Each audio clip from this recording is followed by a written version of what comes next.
ప్రజలు ప్రాణాలు కాపాడే రాజకీయాలు ఒకవైపు, ప్రజలను భయపెట్టి మోసాలు చేసే రాజకీయాలు ఇంకొక వైపు. ఇది మన రాష్ట్ర పరిస్థితి. రాష్ట్రంలో జరుగుతున్న సంక్షేమం సూపర్ 6 సూపర్ హిట్ చేసిన ఘనత కూడా ఈ ప్రభుత్వానిది. అభివృద్ధి సుపరిపాలనతో ముందుకు పోతున్నాం. ఇది చూసి గొడ్డలి పార్టీ తట్టుకోలేకపోతుంది. ఫ్రస్ట్రేషన్ లో ఉన్నారు, గంగ వెర్రులెత్తున్నారు.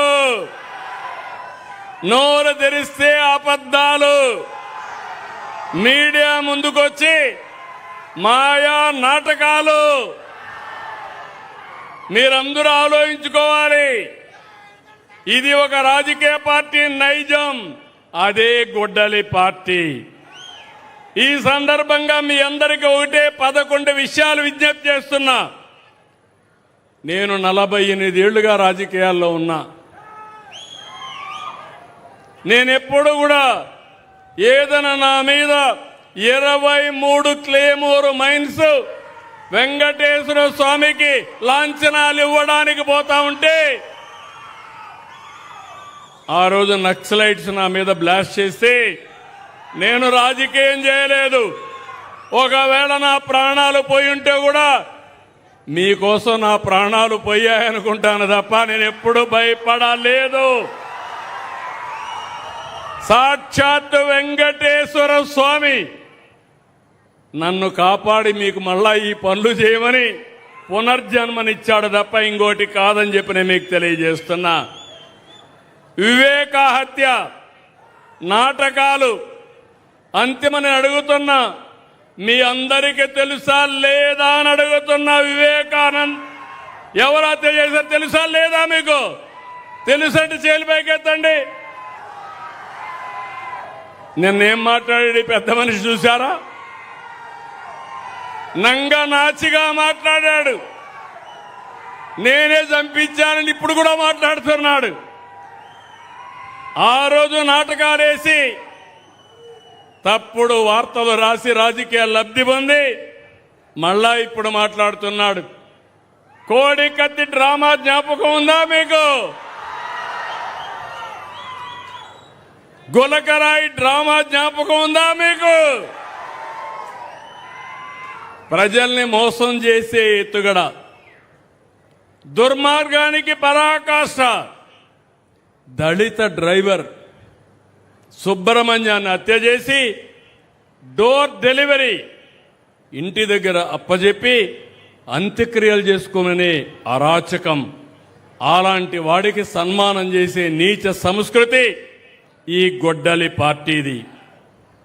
మాస్క్ అడిగినటువంటి కరోనా సమయంలో దళిత డాక్టర్పై దాడి చేయించి వేధించి అతన్ని చంపేసినటువంటి వ్యక్తులు వీళ్ళు. ఇంకో పక్క కుటుంబ బంధాలపై గొడ్డలి వేటు. తల్లికి చెల్లెలికి ఆస్తి అంటే వాళ్ళకి ఇవ్వకుండా వేధించడం. విన్నారా మీరు ఎప్పుడైనా? హిందూ సాంప్రదాయం మీకు గుర్తుందా? తల్లిదండ్రులు సంపాదించిన ఆస్తిలో అందరికీ సమాన హక్కు ఉంటుంది కదా అని అడుగుతున్నా.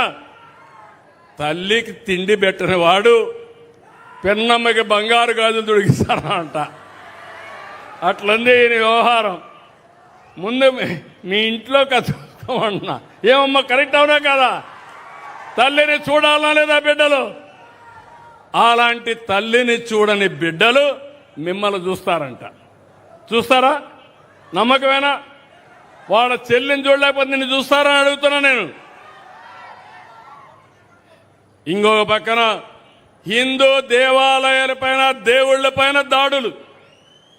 ఇది ఎక్కడిదో నాకు అర్థం కాలేదు. అపవిత్రమైన కార్యక్రమాలు, కుట్రలు, తప్పుడు ప్రచారాలు. అంటే మత విద్వేషాలు రెచ్చగొట్టడానికి, లేనిపోని సమస్యలు సృష్టించడానికి.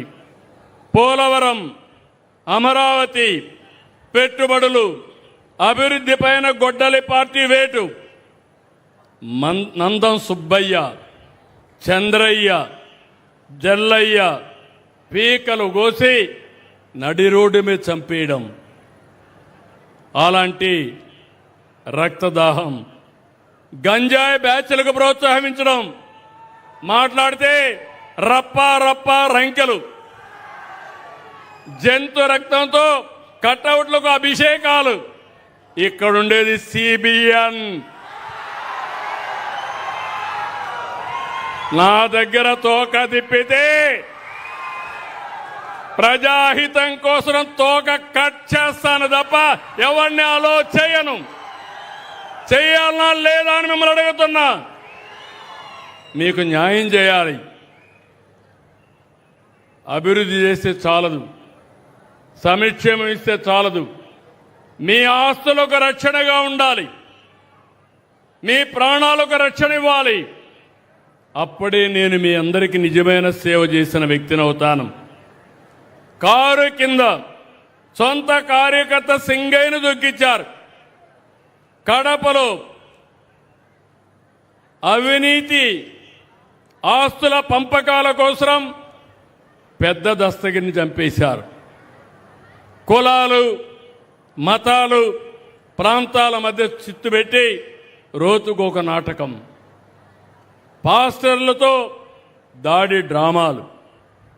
5 ఏళ్లుగా రాష్ట్రంలో ప్రతి ఒక్కరికి నిద్ర లేకుండా చేశారు. ప్రజలకు నరకం చూపించారు. కడాన నన్ను కూడా ఏం చేశారో చూశారు. కనీసం నోటీస్ ఇవ్వకుండా ఒక సాయంత్రం తీసుకుపోయి జైల్లో పెట్టేసే పరిస్థితికి వచ్చారు. మీరే నన్ను కాపాడుకున్నారు, ఉద్యమాలు చేశారు. అంటే నేను ఇక్కడ అడిగేది, ఈరోజు మీ అందరికీ ఫ్రీడమ్ వచ్చిందా లేదా అని అడుగుతున్నా. భయం పోయిందా లేదా అని అడుగుతున్నా. ఈ తెలుగుదేశం పార్టీ, ఎన్డీఏ పార్టీ ప్రజలకు ఇచ్చింది మొదటిది ఫ్రీడమ్ ఇచ్చాం. మీ ఆస్తులకు ప్రాణాలకు రక్షణ ఇచ్చాం.